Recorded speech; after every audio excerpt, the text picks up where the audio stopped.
সবুজে ঘেরা একটি ছোট্ট গ্রামে থাকত একটি মেয়ে, তার নাম ছিল রিমি। রিমি খুব মিষ্টি আর শান্ত স্বভাবের মেয়ে ছিল।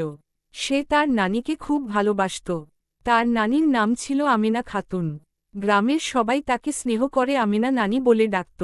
রিমির মা বাবা কাজের জন্য শহরে থাকত, তাই রিমি ছোটবেলা থেকেই তার নানির সঙ্গেই গ্রামে বড় হচ্ছিল। নানি তাকে নিজের সন্তানের মতোই যত্ন করত। সকালে নানি যখন ফজরের নামাজ পড়ে উঠতেন, তখনই রিমিকে ডেকে বলতেন, রিমি মা, ওঠো, সকাল হয়েছে। রিমি চোখ মুছতে মুছতে উঠে বসত। তারপর নানির সঙ্গে উঠোনে যেত। উঠোনে ছিল অনেক ফুলের গাছ, গোলাপ, জবা, গাঁদা আর শিউলি। রিমি প্রতিদিন গাছে পানি দিত, আর নানি পাশে বসে গল্প করতেন। নানি ছিল খুব গল্পপ্রিয় মানুষ। রাতে খাওয়া শেষ হলে রিমি নানির পাশে শুয়ে পড়ত আর বলত, নানি, একটা গল্প বলো না। নানি হাসতেন আর বলতেন, আজকে তোমাকে একটা রাজকন্যার গল্প বলবো। তারপর নানি ধীরে ধীরে সুন্দর গল্প শুরু করতেন। রিমি মুগ্ধ হয়ে শুনত। কখন যে গল্প শুনতে শুনতে ঘুমিয়ে পড়ত, সে নিজেও বুঝতে পারত না। একদিন বিকেলে রিমি মাঠের পাশে খেলতে গিয়েছিল। হঠাৎ সে দেখল একটি ছোট্ট পাখি মাটিতে পড়ে আছে। পাখিটার ডানা একটু আহত ছিল। রিমি খুব দুঃখ পেল। সে পাখিটাকে আলতো করে হাতে তুলে বাড়িতে নিয়ে এল।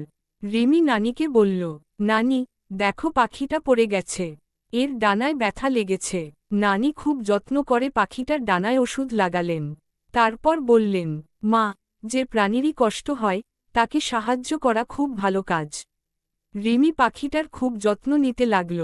কয়েকদিন পর পাখিটা সুস্থ হয়ে গেল। এক সকালে তারা দুজন উঠোনে বসেছিল। তখন পাখিটা হঠাৎ ডানা মেলে উড়ে গেল। রিমি একটু মন খারাপ করে বলল, নানি, পাখিটা চলে গেল। নানি মৃদু হেসে বললেন, মা, পাখিরা তো উড়ে বেড়ানোর জন্যই জন্মায়।